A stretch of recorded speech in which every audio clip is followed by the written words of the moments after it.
Welcome to The Explainer. Today, we're not just talking about YouTube, we are cracking the code.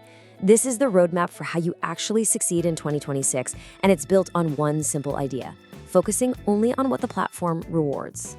So let's just start with the hard truth right out of the gate. The reason so many channels die isn't because the content is bad or the passion isn't there. It's because creators are pouring all their time and energy into things the system literally can't even see. But here's the good news. There is a path, a very clear one. And today, we're gonna walk through it. First, we'll cover the reality of how this all works. Then, finding your niche, the skills that actually matter, the idea of a no-fail first channel, and finally, how to turn all those signals into real success. All right, part one, the YouTube reality.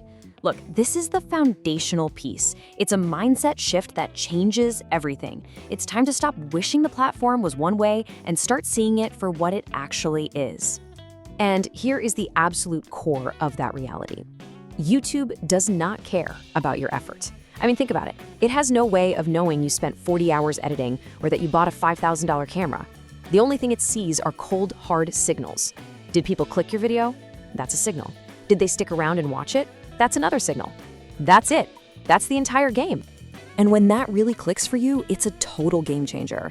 Suddenly, the platform stops feeling like this random lottery where you're just hoping to get lucky. Instead, it becomes a system, a predictable system, that you can actually learn to work with. Which brings us to the algorithm. We all talk about it like it's this big, scary monster we have to defeat. It's not. The best way to think of it is just as a giant mirror. It doesn't have opinions, it just looks at what viewers are doing, what they're clicking, what they're watching, and it shows that stuff to more people who are just like them. It's a reflection, not a judge.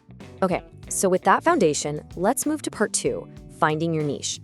Now, this is crucial, because if you get this right, you're building your house on solid rock. But if you get it wrong, well, you could spend years making great videos for nobody. So how do you get it right? Well, the source material gives us this simple but really powerful framework. Before you even think about hitting record, your idea has to pass the 3 Ps test. Your perfect niche lives at the intersection of these 3 things. You've got to have passion, because if you don't actually care about it, you are going to burn out. That's a guarantee. You need proficiency, meaning you're already good at it or you can get good, and you need a path to profit, because if there's no way to ever make money, then it's a hobby, not a business. If you're missing even one, you're in for a world of pain. Okay, so you've got your niche locked in. Now the focus shifts. This isn't about having some magical, God-given talent. It's about deliberately building a very specific set of skills, leverage skills. And there are really only 3 that move the needle. First, thumbnails. That's the hook. It's what earns you the click in the first place. Second, editing. That's your tool to keep people from clicking away. And third, scripting. That's the actual foundation, the blueprint for a story that's worth anyone's time. And you know, what's really fascinating here is the emphasis on scripting. We all hear about thumbnails, we all see flashy editing, but the source makes it clear that scripting is the skill everyone overlooks. Think about it.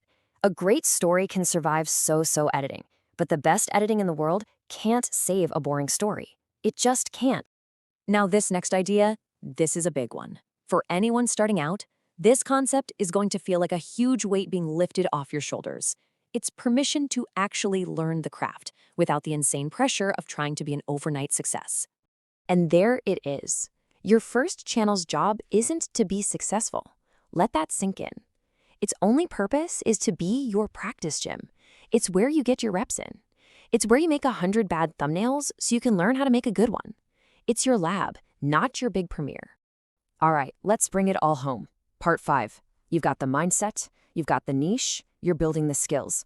Now it's about turning all of that into a system for predictable growth. And you do that by learning to speak the platform's language, which is data. Real sustainable growth isn't about getting lucky or having a video go viral. It's more of a science. It's about opening up your YouTube studio, looking at the signals the audience is sending you, and then making smart adjustments to your titles, your thumbnails, and your scripts based on that feedback. And this is why this whole roadmap is so critical right now. We're in 2026, and the window of opportunity is still wide open. It is still early days. But it's only early for the creators who start with the right strategy, for the ones who stop guessing and start building from day one. So if you only take one single thing away from all of this, let it be this. Stop waiting for perfection. Stop waiting for the perfect idea or the perfect camera. The system is not designed to reward perfection. It's designed to reward action. So start, make things, get those signals from the audience, and learn. That's the path.